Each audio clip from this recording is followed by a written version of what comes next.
राम भक्त हनुमान। संक्षिप्तरे सुंदरकांड। नमो कौसल्यात्मज अयोध्या नायक, नमो भक्त प्राणधन ब्रह्मांड पालक, नमो अगतिर गति करुणार सिंधु, नमो दुष्ट विनाशक संत जन बंधु। सुंदरकांड अतीव सुंदर, दुख करे दूर, साधुजन रसपान कर, दोष त्रुटि न धरी मोहर। साधुजन रसपान कर, दोष त्रुटि न धरी मोहर। सुंदरकांड आरंभ रे हनुଙ୍କର सागर लंघिबा ପାଇଁ उद्यम काଳରେ सिंहिका राक्षसी पथ अवरोध करती। हेले तांकु पथरु हटाई मंदरगिरी सदृश आकार धरी आकाश मार्गरे लंका अभिमुखे गमन करती हनुमान।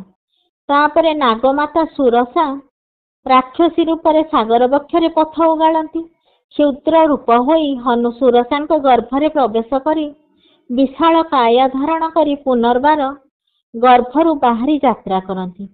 तापरे हनुमानकर लंका देवींक सह दर्शन लंकापुर को प्रवेश करती।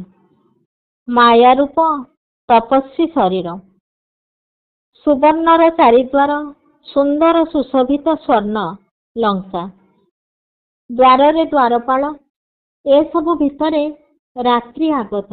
लंका देवी हनुक कपट रूप जानी माया तेजिबाकू कहती। हनु निजकू रामदूत कहती। शरीर विस्तारित करती। माड़ मारी लंका देवी को मूर्छित करती। लंका देवी चेता पाई कहती, लंका जय करिबार तुमे सफल हेब। आउ मध्य कहती, शिवंक पाखरु जानिथिली त्रेतयारे प्रभु अवतार नेबे। दशरथ कौशल्याक घरे जात हेबे, जहांक नाम रहिब राम। आउ पितृ सत्यपाली वन को भ्राता पत्नी सह आसिबे। रावण तांक रमणी को चोराई आनिब। लक्ष्मी स्वरूपिणी मातांक लागी लंकापुरी ध्वंस हेब।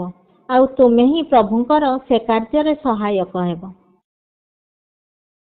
लंकार प्रवेश सीता को ठाब।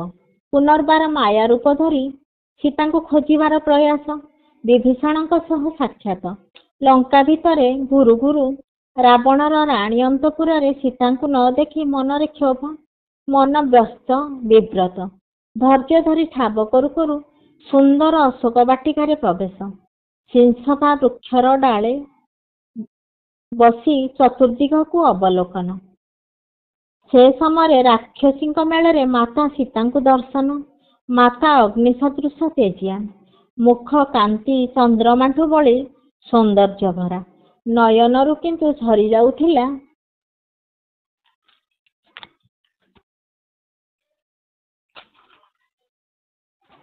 गंगा जमुनार दुई धार। माता को एतादृश अवस्था हनुर विलाप। सिंसवा वृक्षरे बसी माता पाद पद्मारे लय रखी अनेक भावना। सेही समय रावणर आगमन। रात्रि रे लंकेश्वरी को स्वप्न देखी रावण विचलित। मनरे अशोक बाटिकार प्रवेश। रावणर प्रश्नवाची। माता भୟରେ कातर। तथापि देई चलीछंती रावण प्रश्नर उत्तर। रावण क्रोधित। पुनर्बार पुर को गमन। प्रभु को स्मरण करी मातांक अश्रुमोचन। श्रीजटार स्वप्न वृत्तांत शुणाइथिले माता सीता को। मातांक सम्मुखरे शुभ संकेत। बेलउंडी हनु देइछंती आपना परिचय। सीता प्रभुंक मुद्रिका देखी मनरु संदेह दूर। हनु पिठिरे बसाई मां को नहीं जिबाकू कहिबारु मातांकर नास्ति बाणी। शसन माने जिबार इच्छा। युद्धरे रावण को परास्त करिबार उक्ति।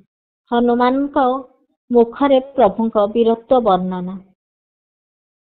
राम को मानरे विश्वास जन्माइबा पाई मां को मथामणि धरी मन आनंदरे अशोक बाटिका ध्वस्त विध्वस्त। मधुवन को छारखार देखी वन राक्षसींकर संग्राम। जंबुमालीर निधन। रावण मंत्री पुत्र मृत। बलशाली पुत्र अक्षय कुमार मृत। ରାବଣ ପୁତ୍ର ଇନ୍ଦ୍ରଜିତଙ୍କ ବ୍ରହ୍ମାସ୍ତ୍ର ପ୍ରୟୋଗ, ନାଗଫାସ ବନ୍ଧନରେ ହନୁମାନଙ୍କର ଦରବାରରେ ବିଚାର, ଲାଙ୍ଗୁଡ଼ ଗୁଡ଼ାଇ ଆସନ କରି ହନୁମନ୍ତ ବିରାଜମାନ, ତେଜମୟ ରୂପ ଦେଖି ରାବଣର ଭାବନା, ହନୁକୁ ମାରିବାର କଳ୍ପନା ଜଳ୍ପନା, ହନୁ ଲାଙ୍ଗୁଡ଼ରେ ନିଆଁ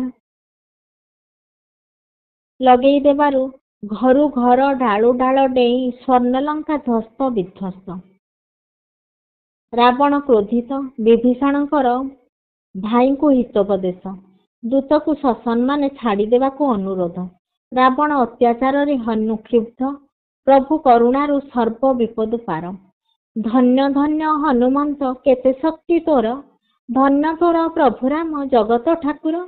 ଧନ୍ୟ ଧନ୍ୟ ହନୁମନ୍ତ କେତେ ଶକ୍ତି ତୋର, ଧନ୍ୟ ତୋର ପ୍ରଭୁ ରାମ ଜଗତ ଠାକୁର।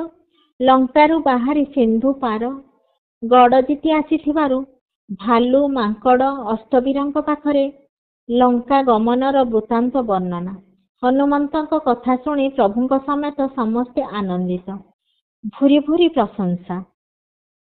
ଜଗତ ଈଶ୍ୱର ପ୍ରଭୁ ସୁରଗୁରୁ, ମାୟା ନର ରୂପ ହରି, ରାମ ଦୟାମୟ ନୃପ ଚୂଡ଼ାମଣି, ବନ୍ଦେ ରଘୁକୁଳ ସିରି। ରାମ ଦୟାମୟ ନୃପ ଚୂଡ଼ାମଣି, ବନ୍ଦେ ରଘୁକୁଳ ସିରି। ଜଗତ ଈଶ୍ୱର ପ୍ରଭୁ ସୁରଗୁରୁ, ମାୟା ନର ରୂପ ହରି।